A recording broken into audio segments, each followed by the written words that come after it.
back on AMP, and today I have a special guest joining me for an interview. A legend of professional wrestling, a 10-time Ohio Valley Wrestling Heavyweight Champion, a WWE Tag Team Champion, a trainer at NXT. He's done so many things, I can't even list them all. Nick Dinsmore is on the line with us today. Good afternoon, Stevie J. I've been so excited to talk to you. I've been busy all morning. I've been talking to some of the highest profile wrestling companies around the world. My lawyer's telling me that at this time I can neither confirm nor deny these dealings, but I'm going to let you in on a little something. You're going to see Nick Dinsmore very, very soon. What's going on, Stevie? Oh, not a lot, but I'm glad you're saying that we're going to be seeing you again soon, because I think I and a lot of other people were shocked to hear that NXT let you go as a trainer. In fact, I just listened to a show with the legendary Les Thatcher, and he was in complete dismay. He said you were one of the best talents he ever saw in Ohio Valley, and he couldn't believe that they would let a trainer like you go. Well, let me tell you, I've been with NXT for the past year, and it's been a phenomenal experience. I have grown as a coach, as a performer, as a businessman. It was a great experience. I just wasn't the right fit for this time, and I understand that. But, you know, as the immortal one always says, never say never, brother, because I've been back to WWE 3 times, so you never know what's going to happen in the future.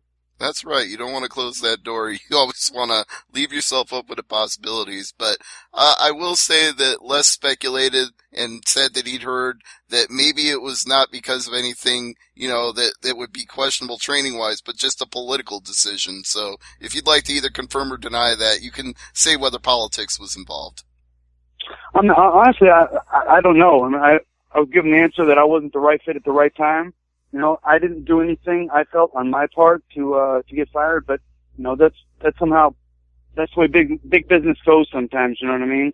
Sometimes you just don't get an answer, but like I said, there was no ill will. I didn't burn a bridge. I didn't do anything wrong. So, you know, I'm actually just happy to be able to get out and start performing again and make a splash on the, independent scene, on the bigger companies around the world of professional wrestling.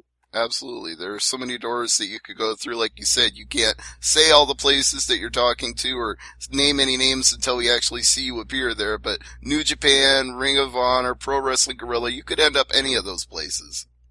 And I can't confirm or deny that I've talked to any or all of those this morning.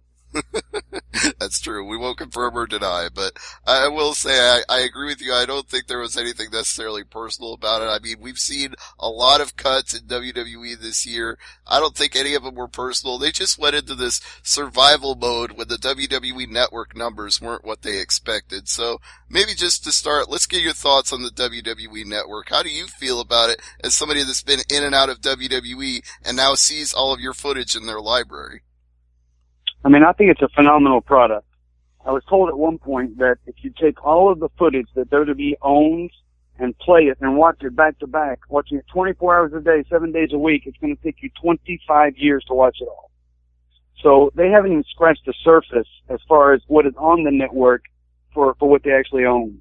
I mean, I think it's a great product, and the fact that you can get it and get the pay-per-view every month, I mean, it's a no-brainer in my book.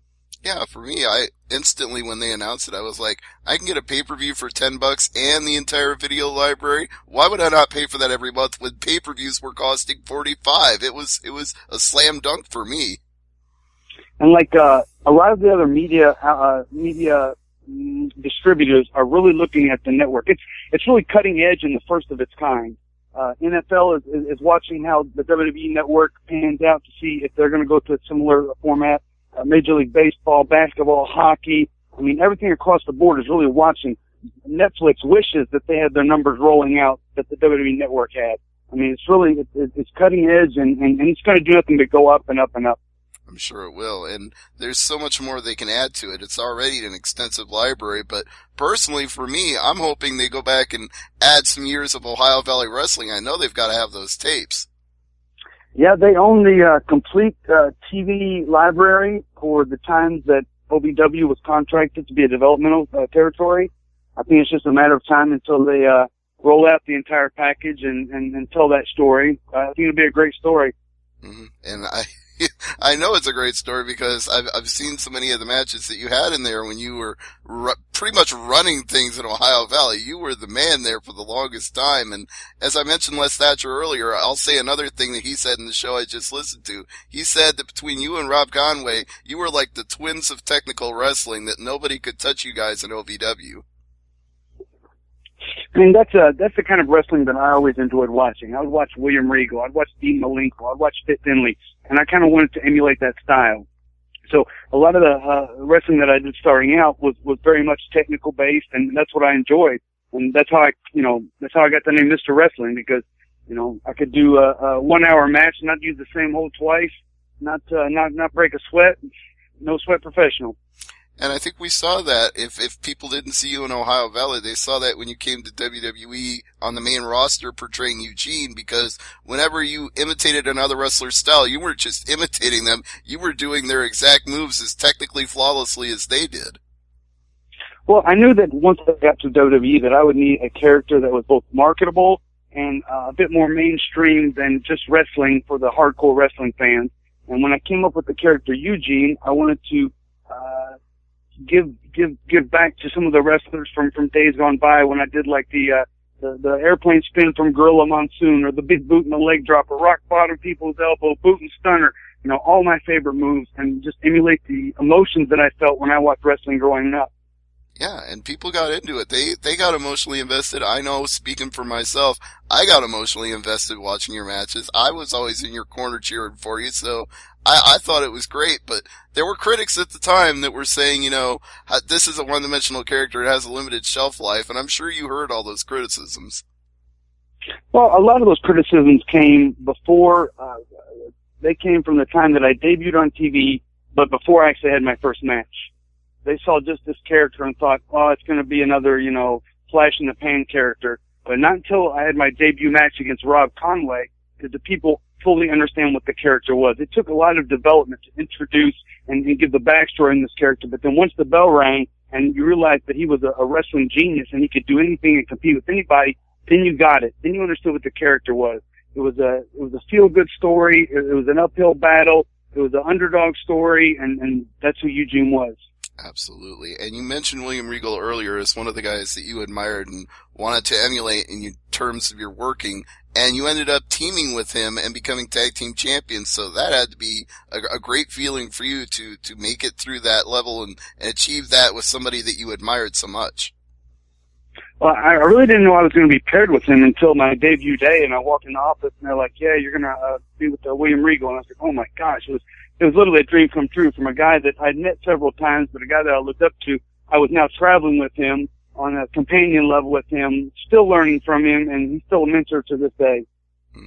One of my all-time favorite clips from Raw, and I still go back and watch it on YouTube every now and then, is when William Regal, who was still perceived by a large part of the audience as a bad guy and a villain, he did the complete 180 turn and started screaming at everybody and said, if you harm one hair on that dear boy's head. I was like, oh my God, William Regal just turned face thanks to Eugene.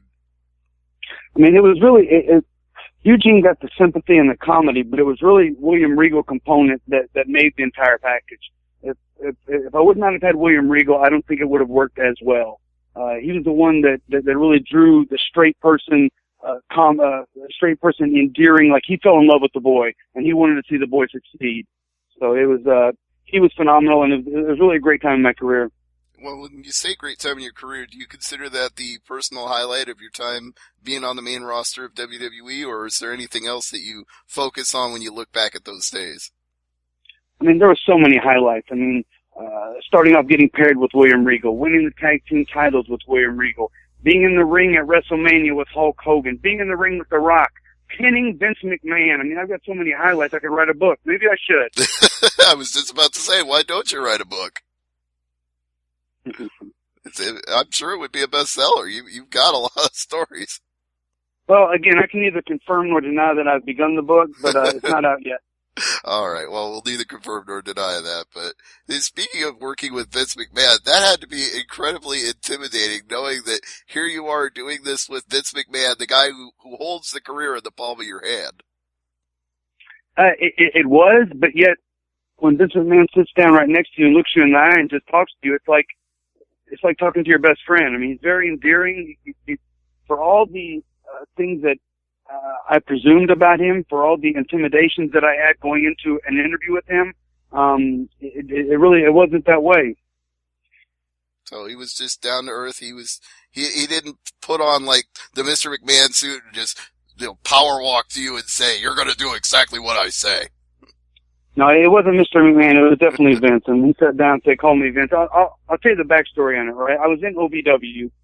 My good friend Rob Conway had been called up. My good friend Doug Basham and the Damager had been called up, and I was down there. I was still wrestling on OVW TV, OVW Heavyweight Champion. I was kind of transitioning into a role as a coach down there, and I told Doug Basham, I said, I think I'm going to quit and try to go to Japan. Doug ended up telling Dean Malenko. Dean told John Laurinaitis. The next thing I know, I'm sitting in a meeting with Vince McMahon, okay? Let's rewind about 8 months. One of the other trainers down there, Rip Rogers, gave me the idea for a character that, let's say he couldn't put a square peg in a square hole, he couldn't tie his shoes, he couldn't count very well, he couldn't socialize, but the minute the bell rang, he could do stuff that he saw on TV. So, flash forward 8 months, I'm sitting in a meeting with Vince McMahon. Vince goes, "I want to get back to character-based wrestling." And I just spit out the idea of this character, not giving any thought about it for 8 months since Rip Rogers gave me the idea of it, right? I didn't think about it. I just spit out this character. Vince goes, "Great, we'll start on Monday." So at that point, did you even have a costume in mind? Did you even have anything beyond just that meeting? I really had nothing. My head's spinning. Stone Cold Steve Austin walks in the room. He looks at me, he goes, "Who trained you, kid?" I said, "Nightmare Danny Davis." He looked at Vince, he goes, "He's probably one of the best," then turned and walked out. And that was like the nod that I got to start me on Raw. Wow. And, like Rob Conway had an old pair of trunks, the blue trunks that Eugene wore. I had a jacket in my closet that I would wear randomly when I was cold to wrestling shows, which was the white jacket. I had old knee pads and old boots, and I just kind of threw it all together and got Eugene embroidered on the back of the jacket, and that was it. Even the backward E, was that your idea, or was that something they came up with when the costume was done? Well, see, the thing was that the jacket was red, and I got Eugene embroidered on the jacket, and then I wore it inside out, but it didn't really translate on TV. So that was the just... white. The white was on the inside of the jacket, so when I wore it inside out, it was back. I see. I always thought maybe that was something that WWE was like, well, we've got to portray this as this guy doesn't even know how to spell his own name, so we'll put the E backwards. I always thought that was their idea. No, it was the idea was given to me, but it didn't come across as well because you didn't know that the jacket was supposed to be inside out. Now, you mentioned Rip Rogers, and I want to go to him for a second because a lot of people don't realize just how many wrestlers he's worked with and influenced over the years. And whenever people talk about training and getting into wrestling, Rip Rogers' name comes up over and over again. And you mentioned that he kind of gave you the seed for the idea that grew into the flower that became Eugene. So tell everybody a little bit more about Rip Rogers. So Rip Rogers was broke into the business in the early 70s by Macho Man Randy Savage and Lanny Poffo and their father. So, from Randy Savage to Rip Rogers, the knowledge came that helped inform a lot of the WWE superstars that we've seen up until today. Rip Rogers was out of Seymour, Indiana, which is about an hour from Louisville. And when I started training at OVW, he was wrestling there. He was still wrestling, OVW heavyweight champion. He was a 40-some-year-old bodybuilder, looked good, looked great. And as the years went by, he transitioned into a coach. And he gave me the idea for the Eugene. He was always there to give guys different bits and ideas and help them learn the craft. Rip was really instrumental in a lot of the guys that are on TV now, a lot of the guys, especially all the guys that came to OVW. He actually still trains a class at OVW. If there's anyone that's interested in taking classes from Rip Rogers on the OVW website, you can find all the information to be trained by him. But when I first started wrestling, I was in the ring with him at least once a week. And anybody in the wrestling business will tell you, you can train as much as you want, but you really learn when you're in the ring with somebody with more experience wrestling in front of fans. And he would lead me through matches, take me through matches week after week after week. He was the one that taught me how to become a performer. Danny Davis would get me in the training session, teach me how to do the moves. I would watch tapes on how to do technical wrestling, do it in the matches that I had. But Rip was really the one that I drew from to be the character that I was. And what I've always heard about Rip in other interviews and people that I've talked to that have worked with him is that Rip wouldn't pull punches. If you did something wrong, he'd let you know and he'd tell you in sometimes colorful terms what you needed to do. Yeah, it was always like the worst feeling when you go into the match. You'd be doing good, you'd be excited, and all of a sudden you'd hear, "You stupid MFer." And just the chops would start coming, the back rakes, head in the buckle, throw you to the floor. What did I do?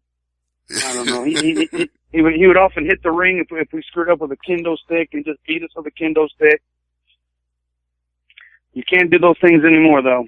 No. I mean, yeah, nowadays you get a lot of trouble if you even slap a wrestler, as Jim Cornette found out when he was unceremoniously fired from OVW for slapping the guy that would become Santino on television. So these days, training has changed a little bit.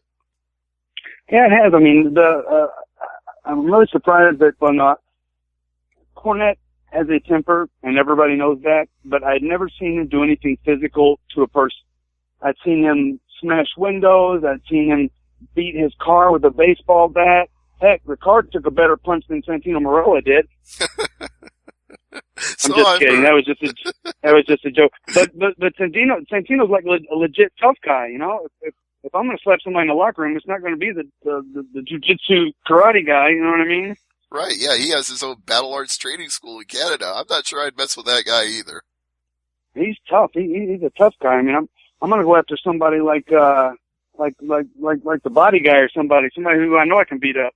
Absolutely. But, we've talked about things that people know about you that they've seen on TV or that they've heard, but we haven't talked about what got you into wrestling in the first place. So why don't we rewind all the way back? Take us to the young childhood of Nick Dinsmore. What drew you into the world of professional wrestling?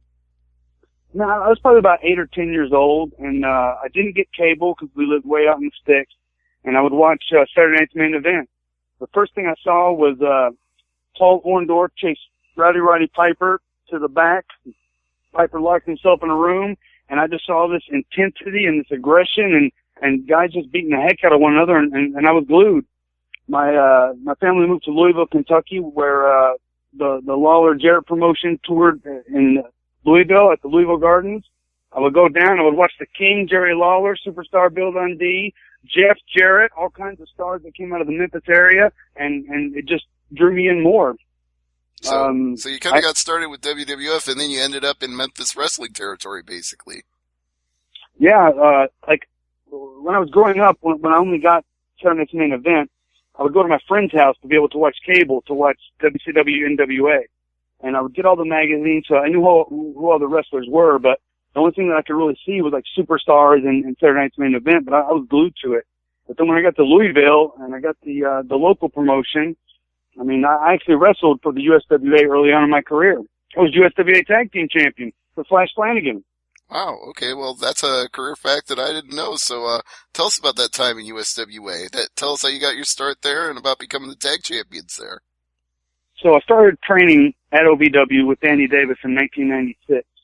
Early 97, Danny called, we were walking into training, Danny goes, they need somebody to wrestle down at the Gardens. Have you got your boots? Of course I do. I headed down to the Gardens.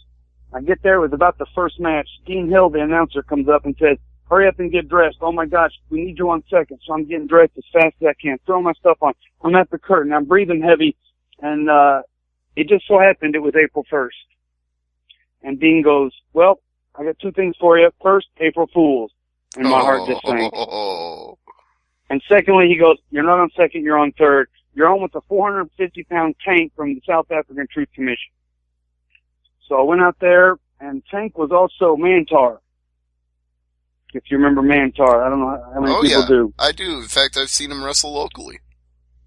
So I went out there and wrestled for maybe 30 seconds. I took a beating and got beat by Mantar, but that was like outside of the small school shows that we did at OVW.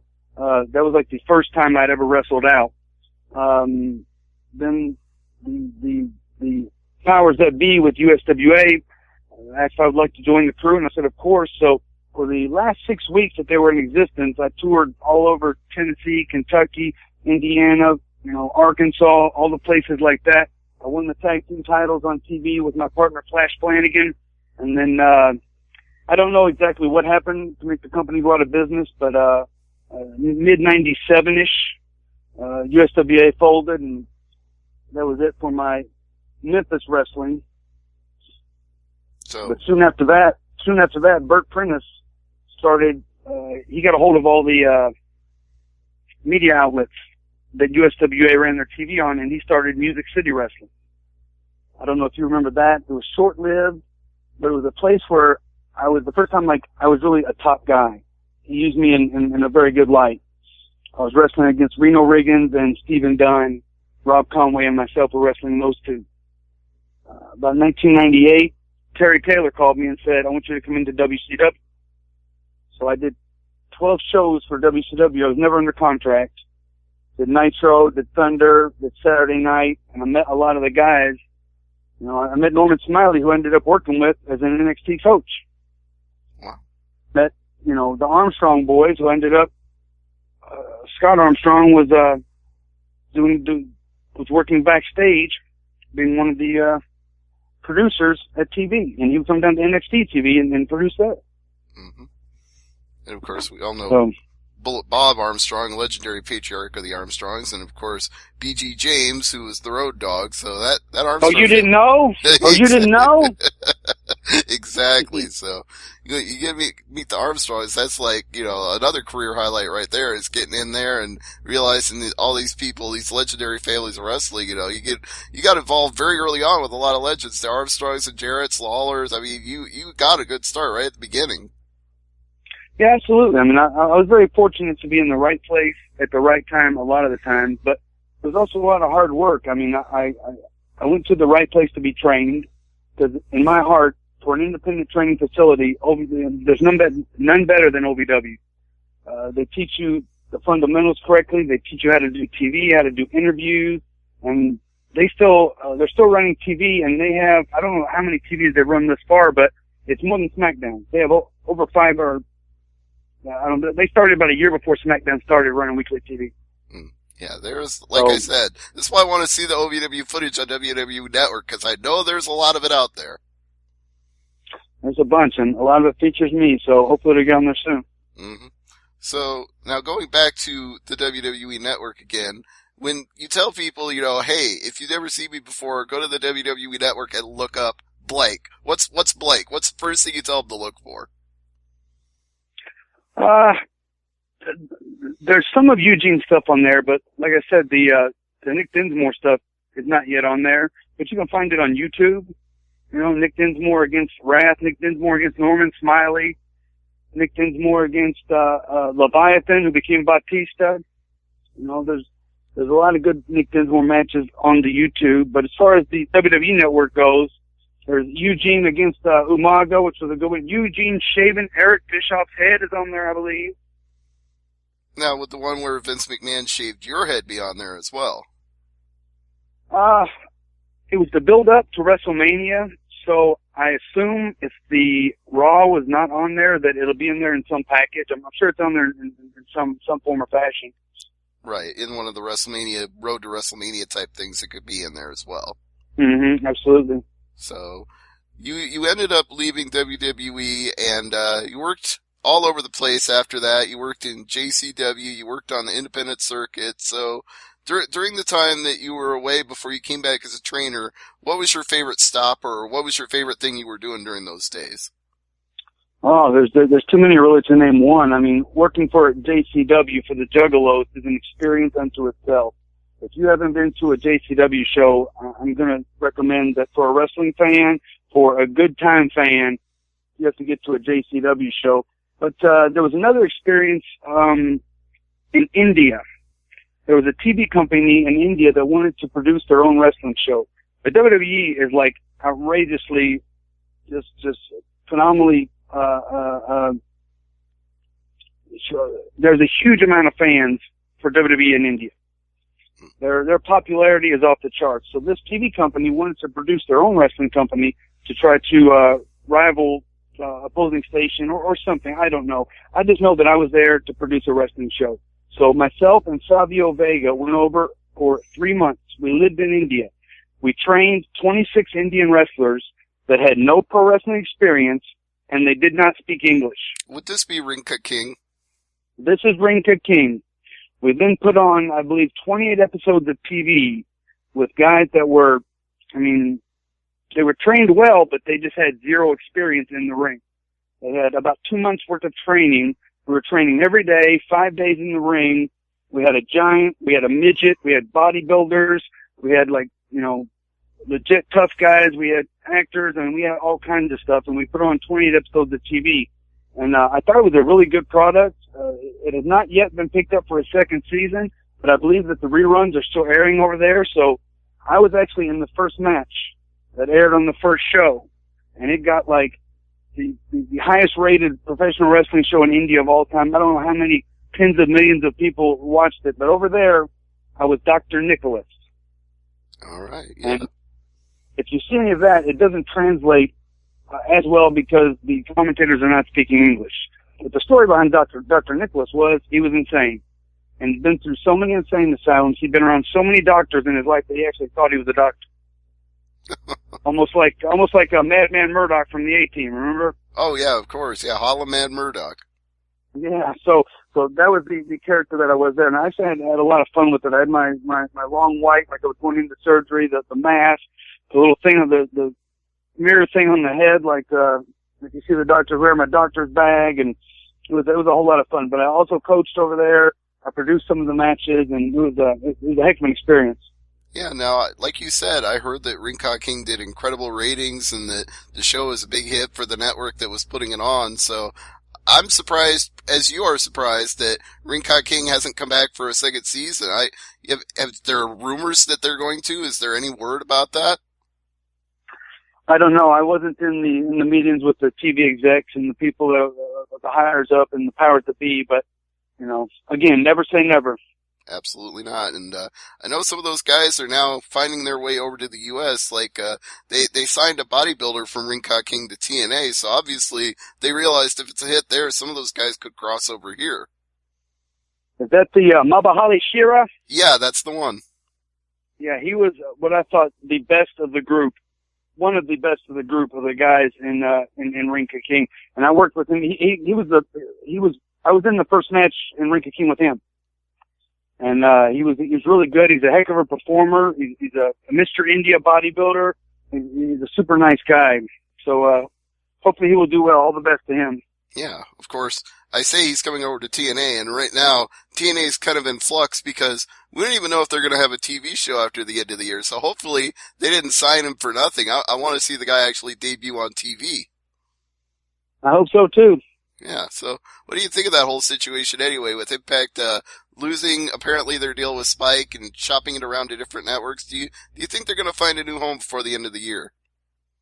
I would like to think so, just for the fact that it's always good to have more than one product out there just for competition purposes, and hopefully either they can come to an agreement with Spike TV or can find another home for TNA. It's just good all the way around for the business. Absolutely. And of course a lot of wrestlers would be out of work if TNA goes away, which is not what we want. We want more places for wrestlers to be able to work and draw a paycheck and make a good living. Absolutely. And speaking of which, I know you probably you said you can't say who you're negotiating with, but there's always indie dates, there's always appearances, there's always conventions. I'm sure you've got some things coming up that you can tell people about. Yeah, I'm already lined up to be in the Queens, New York area, November 7th and 8th, and the following weekend for the autograph signings that are up there. I apologize that I don't know specifically where they are, but I'm still waiting to confirm the date with the promoter up there.